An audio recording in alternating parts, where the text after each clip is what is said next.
Assalamualaikum warahmatullahi wabarakatuh. Pada kesempatan ini kita akan belajar tentang materi manajemen, salah satu KD di pembelajaran ekonomi kelas 10 SMA.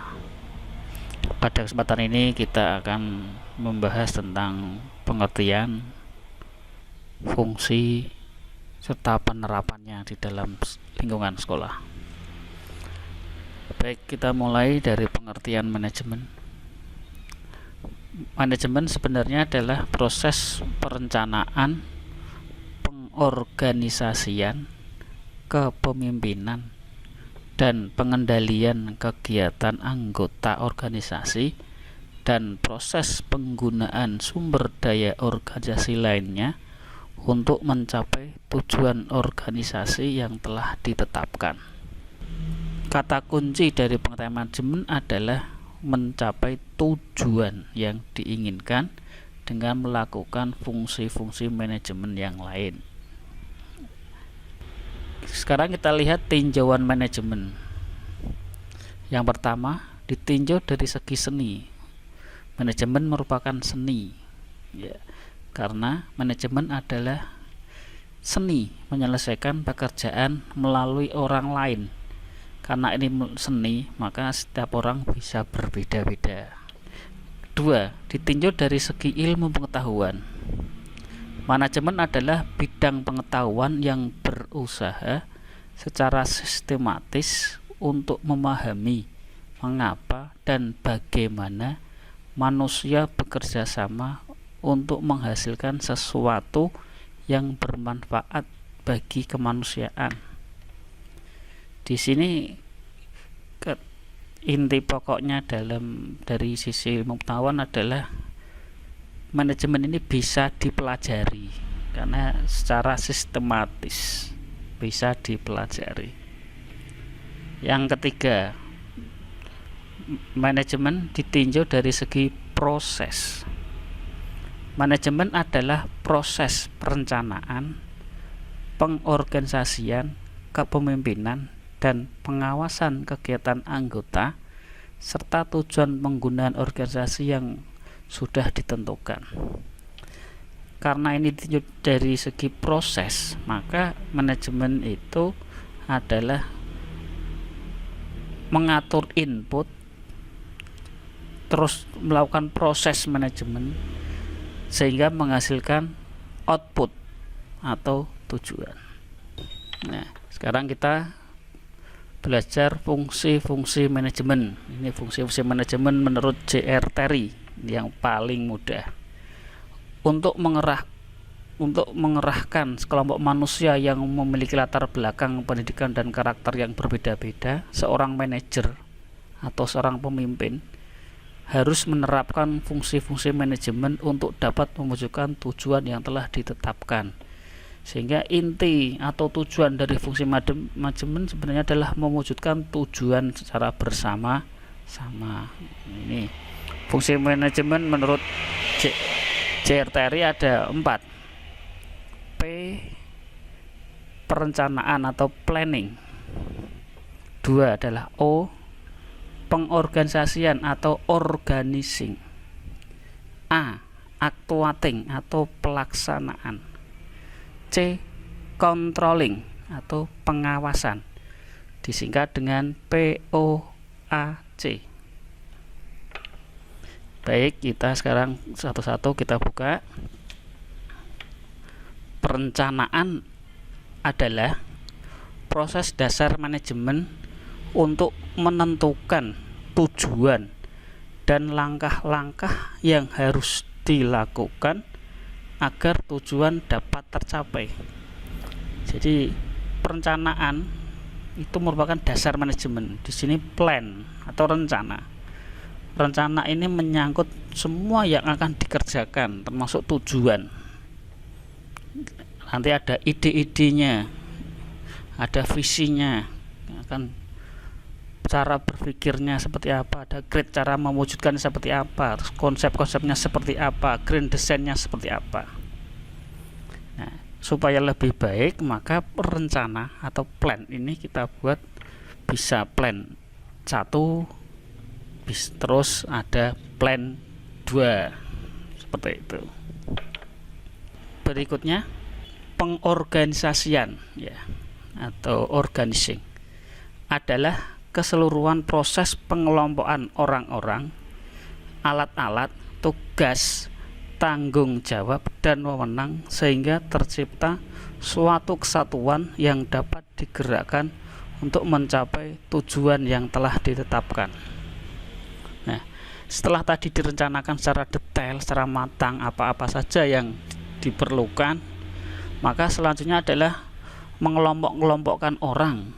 Ini kata kuncinya organizing itu mengelompokkan orang sesuai dengan kemampuannya masing-masing agar tujuan bisa tercapai. Berikutnya adalah actuating. Pelaksanaan atau actuating adalah tindakan, merupakan salah satu fungsi manajemen untuk menggerakkan orang agar bekerja sesuai dengan tujuan yang telah ditetapkan. Jadi actuating itu di situ ada proses nanti kepemimpinan, ada proses motivasi. Ya. Bagaimana menggerakkan seseorang untuk melakukan kegiatan sesuai dengan tugas pokok dan fungsinya masing-masing.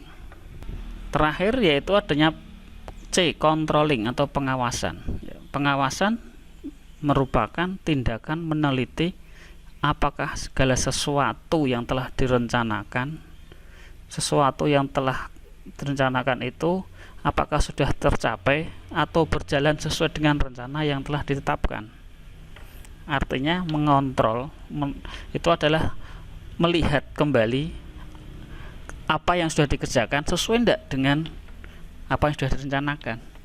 Jika sudah sesuai, maka dilanjutkan. Jika belum sesuai, maka harus segera dicari solusinya. Pengawasan sendiri dibagi jadi dua, yaitu pengawasan melekat atau pengawasan di dalam proses. Selama tahap-tahapan pelaksanaan perencanaan harus selalu diawasi agar segera bisa diperbaiki jika ada kesalahan. Yang kedua adalah pengawasan setelah selesai, atau bahasa yang lain disebut dengan evaluasi, yaitu mengevaluasi, meneliti, melihat kegiatan yang sudah dilakukan disesuaikan dengan rencana yang sudah dibuat awal, sesuai atau belum, apakah kendalanya seperti apa, bagaimana kebaikannya apa, keburukannya apa. Selanjutnya akan dijadikan sebagai bahan evaluasi untuk diperbaiki pada kegiatan yang akan datang. Demikian. Jadi untuk fungsi ada 4: planning, organizing, actuating, dan controlling. Berikutnya, untuk kita harus dalam melaksanakan manajemen harus ada prinsip-prinsip manajemen. Prinsip-prinsip manajemen kita bagi yang pertama pembagian kerja. Ini organizing. Setiap bagian harus jelas tugas, fungsi, dan wewenang masing-masing. Tugas fungsinya atau tupoksi tidak boleh saling overlap. Kedua, ada otoritas atau kewenangan. Harus jelas kewenangannya sampai di mana. Disiplin, melaksanakan sesuai dengan rencana dan tupoksinya. Ada kesatuan perintah dari atasannya langsung, tidak boleh memerintah pada yang bukan pada bawahannya. Adanya kesatuan arah, mengutamakan kepentingan bersama di atas kepentingan pribadi. Pemberian upah atau reward. Pemusatan, yang 9 ada jenjang jabatan, 10 adanya tata tertib atau aturan-aturan, 11 adanya kesamaan, terutama kesamaan tujuan, yang 12 ada kestabilan staf, 13 inisiatif yang harus diperlukan, 14 adanya semangat korps, semangat kerja sama. Berikutnya kita lihat bagaimana penerapan fungsi manajemen atau POAC di sekolah. Bagi dua, yang pertama adalah oleh kepala sekolah sebagai penanggung jawab dan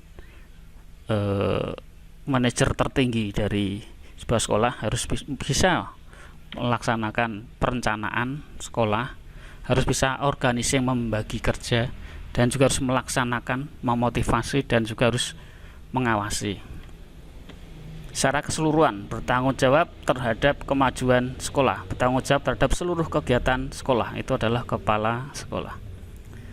Wakil kepala sekolah bidang kurikulum ini bertanggung jawab terhadap proses kegiatan belajar mengajar, memastikan bahwa KBM itu berjalan dengan baik. Berikutnya, wakil kepala sekolah bidang siswaan ini memiliki tugas memastikan bahwa siswa mendapatkan fasilitas, mendapatkan pembelajaran yang sesuai, bisa mengembangkan pengetahuan maupun kepribadian. Berikutnya, wakil kepala sekolah bidang sarana dan prasarana ini bertugas memastikan sarana prasarana untuk KBM bisa tercukupi. Siswa dapat mendapatkan fasilitas sarana prasarana dalam kegiatan belajar mengajar. Wakil kepala sekolah bidang hubungan masyarakat ini bertugas untuk membangun komunikasi baik intern di dalam sekolah maupun ekstern kepada luar sekolah, baik kepada wali murid, kepada masyarakat, dan kepada pemerintah, dan lain sebagainya. Berikutnya, kepala tata usaha ini bertugas untuk menjalankan usaha, menjalankan tertib administrasi di dalam sekolah untuk menunjang kegiatan KBM. Guru harus melaksanakan POAC, memastikan bahwa KBM berjalan dengan baik, siswa mendapatkan pembelajaran yang baik, mendapatkan pendidikan yang baik. Tenaga kependidikan ini memastikan bahwa kegiatan KBM ini bisa berjalan dengan baik, karena tenaga kependidikan bertugas sebagai support untuk membantu dari seluruh tugas dari kepala sekolah sampai pada guru. Berikutnya, penerapan fungsi sekolah oleh siswa ini melalui OSIS, organisasi siswa intrasekolah, di mana OSIS merupakan wadah dari keseluruhan kegiatan ekstrakurikuler oleh siswa. Jadi semua kegiatan ekstrakurikuler dari siswa dihimpun, dijadikan satu, dikoordinir di dalam OSIS. MPK, Majelis Perwakilan Kelas, ini merupakan pengawas dari OSIS. Dan ekstrakurikuler merupakan kegiatan pembentukan kepribadian. Sehingga sebenarnya seluruh kegiatan siswa, terutama di tingkat SMA, dengan adanya penerapan fungsi manajemen POAC di sekolah, kegiatan siswa itu harusnya di-planning, direncanakan oleh siswa, di-organizing, dibagi-bagi kerja oleh siswa, actuating dilaksanakan oleh siswa, dan dikontrol juga oleh siswa. Di sini ada OSIS, ada MPK. Jadi misalkan ketika mau melakukan sebuah kegiatan di ekstra apapun, harus berkoordinasi dengan OSIS dan harus membuat dan menerapkan POAC dengan sebenar-benarnya. Harus ada planning, ada organizing, ada actuating, dan ada controlling, sehingga kegiatan siswa ini nanti benar-benar sebagai ajang untuk melatih kepribadian, melatih problem solving, melatih penerapan manajemen, yang sebenarnya kemampuan ini sangat berguna bagi siswa untuk menapak di masa datang dan sekaligus mendapatkan kebanggaan untuk mendapatkan jati diri siswa. Demikian untuk pembahasan pada hari ini. Terima kasih atas perhatiannya. Jika menyukai video ini silahkan klik suka. Jika ada kritik saran silahkan berkomentar. Jika bermanfaat silahkan klik subscribe. Terima kasih, saya akhiri. Assalamualaikum warahmatullahi wabarakatuh.